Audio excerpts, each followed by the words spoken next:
हरसुपुर एक खूबसूरत और प्यारा गांव था। उस गांव के लोग खुशी से अपने जीवन को जीते थे। उस गांव में एक चंदेश्वर नाम का सरपंच हुआ करता था। उसके एक लड़का और दो बेटियां थीं। पत्नी का नाम सुनीता था, जो कोई भी काम नहीं करती थी, पूरा दिन अपने आप को शीशे में देखा करती थी। पापा, क्या मैं इतनी बुरी हूं कि आप मुझसे बात भी नहीं कर सकते? माना कि भगवान ने मुझे काला बनाया है, लेकिन मैं आपसे बहुत प्यार करती हूँ। आप मुझसे 2 दिन से बात क्यों नहीं कर रहे हैं? आप मुझे बताएं, मुझसे क्या गलती हो गया है जिससे आप नाराज हैं? अरे मनहूस, तुमने जन्म जिस दिन से लिया है उसे दिन से मैं अपनी बड़ी बेटी के लिए चिंतित हूँ कि उसकी शादी कैसे होगी। वह इतना सुंदर और तुम इतनी काली हो। तुम्हारे वजह से हम लोग गांव में किसी को मुंह भी नहीं दिखा पा रहे हैं। वे लोग तुम्हारे बारे में पूछेंगे तो क्या मैं कहूँगा कि मेरी छोटी बेटी काली है? हाँ पापा, आप सही कह रहे हैं। इस काली के वजह से मैं कॉलेज जाती हूँ तो सारी सहेलियां कहती हैं, वह देखो काली की बहन गोरी आ रही है। मुझे बहुत बुरा लगता है। हम लोग गांव में किसी से बात भी नहीं कर सकते। रात में ये मेरे बगल में सोती है तो इसके कालेपन की वजह से मुझे दुर्गंध भी आती है। दीदी, तुम ये क्या कह रही हो? मैं तो रोज नहाती भी हूँ। दुर्गंध तो तुम्हारे शरीर से आता है, जो हफ्ते में सिर्फ एक ही बार नहाती हो। माना कि तुम गोरी हो, इसका मतलब ये नहीं कि तुम मुझे नीचे दिखाओ। अरे मनहूस, तुम्हारी हिम्मत कैसे हुई मेरी बेटी से ऐसे जबान लड़ाने की? क्या तुम्हें नहीं पता कि ये मेरे सबसे अच्छी बेटी है और तुमसे गोरी भी है? आज के बाद तुम मेरे सामने मत आना। पिताजी, आप ये क्या कर रहे हैं? अभी मैं सिर्फ 20 वर्ष की हूँ। अभी मैं आपके सामने नहीं आऊंगी तो मैं कैसे अपने जीवन को जीऊंगी? अरे मनहूस, तुम्हें शर्म नहीं आई पिता से ऐसे जबान लड़ाने में? ये तो तुम काली हो, ऊपर से जबान लड़ा रही हो। मैं हमेशा अपनी बड़ी बेटी के लिए चिंतित रहता हूँ कि उसकी शादी कैसे होगी। उसकी शादी होगा तो मैं क्या लड़के वाले को बताऊंगा कि यह काली मेरी बेटी है? छी छी छी! हे भगवान, तुमने मुझे किस चीज की सजा दे रहे हो? अगले जन्म में मैं कौन सा पाप किया था कि एक काली मेरी बेटी हो गई? पिताजी, मेरे शादी के लिए यदि लड़के वाले आए तो इसको उन लोगों के सामने मत जाने दीजिएगा, नहीं तो आप उन लोगों को क्या जवाब देंगे कि यह मनहूस काली आपकी बेटी है। हाँ बेटी, तुम सही कह रही हो। इस मनहूस को उन लोगों के सामने ले जाकर अपनी बेइज्जती नहीं करना है। वैसे ही इसकी शादी किसी मजदूर से ही होगी, तो क्या जरूरत है इसको बड़े लोगों के सामने जाने की? पिताजी, मेरे भाग्य में जो रहेगा वह मुझे मिलेगा ही। लेकिन आप मुझसे ऐसा व्यवहार क्यों कर रहे हैं? मैं तो बड़ी बहन से ज्यादा काम भी करती हूँ और माताजी के साथ काम में हाथ भी बटाती हूँ। अरे, खाना में हाथ बटाना ये कोई बड़ी बात नहीं है, और वैसे तुम नहीं करोगी तो कौन करेगा? मैं तो पापा से कहा था कि घर में कोई नौकर नहीं रखें, इस काली को ही नौकर के जगह पर रख ले। पैसा भी नहीं देना पड़ेगा और काम भी अच्छे से कर देगी। और काम जब अच्छे से नहीं करेगी तो हम लोग मिलकर मारेंगे तो भी कोई बात नहीं होगा। ये मनहूस जाकर किसी से कह भी नहीं पाएगी। लेकिन पापा इस काली पर थोड़ा दया भाव दिखाकर घर में नौकर रख लिया, नहीं तो इसी से हम लोग सारा झाड़ू पोछा करवाते। अब तेरा बहुत हो गया नाटक। जाकर अंदर देख, कोई काम हो तो जल्दी से कर दे, नहीं तो लौट कर आऊंगा तो तुम्हें बहुत मारूंगा। ऐसा कहकर वह चंदेश्वर वहां से चला जाता है। अरे मनहूस खड़ी क्यों है? पापा ने जो कहा वह सुनाई नहीं दिया क्या? जा अंदर देख, कोई काम हो तो कर दे। ऐसा कहकर वह वहां से चली जाती है। रात में छोटी बेटी अपने बारे में सोच रही थी। हे ऊपर वाला, मुझे कौन सी गलती हो गई जो मुझे ऐसे खानदान में जन्म दिया? अब मैं क्या करूं? मैं अपने जीवन को कैसे जीऊंगी? सुबह से कुछ खाया नहीं और उन्होंने शाम का खाना देने के लिए भी मना कर दिया है। हे ऊपर वाला, अब तुम ही मेरी कुछ कर सकते हो। इस दुनिया में लोगों को मुझे प्यार नहीं है, मेरे शरीर की चमड़ी से प्यार है। यहाँ तक कि मेरे माता पिता भी मुझे त्याग ही दिया है। यह सोच रही थी, तभी वहां पर घर की नौकरानी आती है। छोटी मालकिन, आप यहाँ क्या कर रही हैं? चलिए अंदर खाना खाने के लिए, मैं आपका इंतजार कर रही थी। आप यहाँ पर क्यों बैठी हैं? मैंने आपको सुबह से देखा नहीं, कहाँ थी? गीता, तुम मुझे जानती ही हो कि मेरे माता पिता मेरे साथ कैसा व्यवहार करते हैं। उन्होंने शाम का खाना देने के लिए भी मना कर दिया है। मैं अब उनके पास जाकर खाना भी नहीं मान सकती।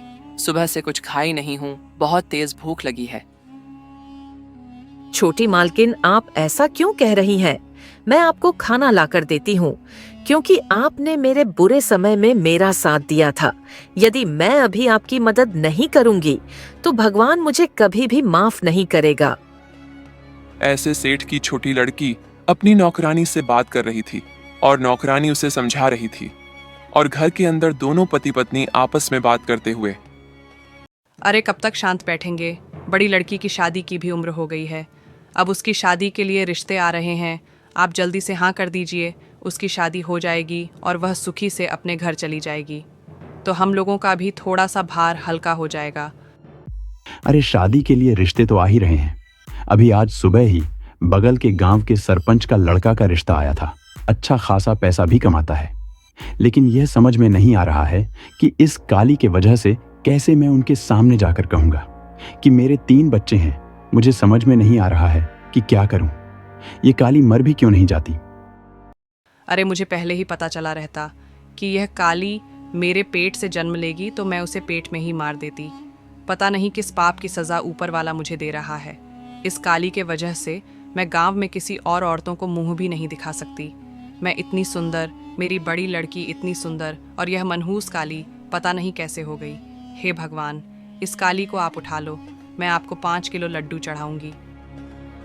यह सब वह छोटी बेटी सुन रही थी। क्या ये माता मेरे लिए ऐसा कैसे हो सकती? क्या सच में इसने मुझे जन्म दिया है? नहीं नहीं, ऐसा नहीं हो सकता। एक माँ अपनी बेटी के लिए ऐसे कैसे सोच सकती है? अरे ओ मनहूस, मेरे घर से भी चली जाती तो भी मैं ऊपर वाले का बहुत बहुत धन्यवाद करती। हे प्रभु, या तो तुम उसे मार डालो या वह मेरा घर छोड़कर कहीं चली जाए। और वह छोटी बेटी उसी रात को घर से निकल जाती है और घर के बाहर आ जाती है। लो माँ, तुम कह रही थी ना कि ऊपर वाला या तो इसे मार डालो, ये घर छोड़कर चली जाए। मैं तुम जैसे दुष्ट और पापी लोगों के लिए अपनी जान तो नहीं दे सकती, लेकिन आज के बाद मैं तुम लोगों के सामने नहीं आऊंगी। तुम अब अपनी बड़ी बेटी के साथ खुशी से रहना। वह मेरा छोटा भाई, वह मुझसे कितना प्यार करता था। वह मुझे कभी काली कहकर भी नहीं बुलाता। भाई, तुम अब सुखी से रहना और इन पापी लोगों से अपने आप को बचाए रखना। मैं अब चलती हूँ। और वह लड़की उसी रात को अपने घर से निकल जाती है। वह लड़की किधर जा रही थी उसे कुछ पता नहीं था। वह सिर्फ चले जा रही थी। रास्ते में बारिश आना भी अब शुरू हो गया था। काफी समय तक वह लड़की सिर्फ अपने आगे के जीवन के बारे में सोचते हुए चलती जा रही थी। तभी उसने गांव में प्रवेश के लिए उसे गांव में कदम रखा। तभी उसने एक छोटी सी मिट्टी की झोपड़ी देखी। काफी समय से चलते चलते मैं कहाँ आ गई हूँ, मुझे कुछ पता नहीं है। अब मुझे बहुत ही जोर का भूख लग रहा है। पैरों के दर्द की वजह से अब मुझे चला भी नहीं जाता। ये सामने एक छोटा सा घर दिख रहा है। क्या पता मदद मांगू तो 2 रोटी मिल जाए, तो खाकर यहीं पेड़ के नीचे आज की रात काट लूंगी। अरे घर में कोई है क्या? इस बेसहारा को सहारा दे दो। भगवान आपको बहुत ही सुखी रखेगा। वह घर एक भीख मांगने वाली बूढ़ी औरत का था। वह बूढ़ी औरत घर से बाहर आती है। बेटी, कौन हो तुम और तुम इतनी रात को अकेले क्या कर रही हो? दादी, मैं एक असहारा बदनसीब लड़की हूँ। मेरे पिताजी एक सरपंच हैं और उनके 3 बच्चे थे, जिनमें 2 लड़की 1 लड़का। मैं वह छोटी लड़की हूँ जिसको उन्होंने घर से निकाल दिया, यह कहकर कि तुम काली हो। तुम्हारे कालेपन की वजह से मैं गांव में किसी को मुंह भी नहीं दिखा सकता। मेरी माँ कहती, मैं इतनी सुंदर और यह काली मेरे कोख से कैसे जन्म ले ली। मर जाती तो मैं भगवान को लड्डू चढ़ाती। मैं बेसहारा बेटी हूँ। तुम मुझे एक वक्त की रोटी दे सकती हो दादी? बेटी, तुम ऐसा क्यों कह रही हो? आज से मैं तुम्हारी माँ हूँ। मेरी भी एक छोटी सी बेटी थी, लेकिन वह रेल हादसे में मर गई। आज से तुम मेरी बेटी हो और तुम मेरे साथ रहना। मेरा भी कोई नहीं है। मैं भी अकेले अपने घर में रहती हूँ और भीख मांग कर अपने जीवन को जीती हूँ। छोटा सा जमीन है, वह भी बंजर पड़ा है। और वह बुढ़िया उसे लड़की को खाना लगाकर देती है।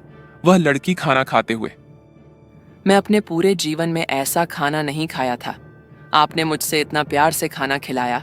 ऐसा लग रहा है कि आप ही मेरी असली माँ हैं। सिर्फ जन्म देने वाली माँ नहीं होती, पालने वाली भी माँ होती है। बेटी, पीछे जो हुआ उसे तुम भूल जाओ। अब मैं मांग कर लाऊंगी और हम दोनों लोग खाएंगे। अरे दादी, आप क्यों परेशान हो रही हैं? अब आपको भीख मांगने की जरूरत नहीं है। जो छोटी सी जमीन है उसी जमीन में सब्जी लगाएंगे और उससे जो पैसा मिलेगा हम लोग उसी पैसे से अच्छे से जी लेंगे। और मैं जंगल से जाकर लकड़ी भी बिन कर ला दूंगी तो गैस का भी पैसा बच जाएगा। इतनी मेहनती और खूबसूरत लड़की को एक माता पिता सिर्फ चमड़ी के रंग के वजह से कैसे उसे घर से बाहर निकाल सकते हैं? और वह लड़की अब जंगल में जाकर लकड़ी बिनकर लाती थी और उस छोटे से जगह में जो सब्जियां लगाई थीं उसे शहर में बेचने के लिए जाती थी। शाम को सब्जी बेचकर शहर से आती। जो पैसा मिलता उसी से बुढ़िया और वह लड़की खुशी से अपने जीवन को जीने लगे थे। बेटी, तुम मेरी वही बेटी हो जो कभी मर चुकी थी। भगवान तुम्हारे रूप में मेरी बेटी को वापस भेजा है। दादी वह भी रहती तो हम तीनों लोग और सुखी से रहते। और इधर गोरी लड़की की एक महामारी की वजह से उसकी मृत्यु हो जाता है और वे दोनों दुष्ट माता पिता अब अपनी उस छोटी बेटी के लिए रो रहे थे।